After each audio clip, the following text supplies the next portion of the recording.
ஜெபம் செய்வோம். பரமண்டலங்களில் இருக்கிற எங்கள் பிதாவே, உம்முடைய நாமம் மகிமைப்படுவதாக. மனிதனை சிருஷ்டித்தவரே உமக்கு ஸ்தோத்திரம். மனிதனுக்குள் ஆவி, ஆத்துமா, சரீரம் என்ற 3 நிலைகளில் சிருஷ்டித்தவரே உமக்கு ஸ்தோத்திரம் அப்பா. கர்த்தாவே உமக்கு ஸ்தோத்திரம். எங்களை பிறப்பித்தவர் நீரே உமக்கு ஸ்தோத்திரம். எங்களை இந்நாள் வரை பாதுகாத்து வருகிறவர் நீரே உமக்கு ஸ்தோத்திரம். எந்நாளும் எங்களை பாதுகாக்க போகிறவரும் நீரே உமக்கு ஸ்தோத்திரம்.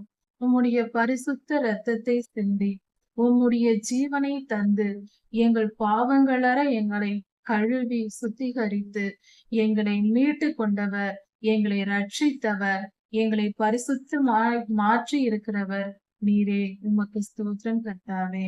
அஜாதி ராஜா இயேசுவாவின் நாமத்தினால் பிதாவே, ஆமென். மாரநாதா.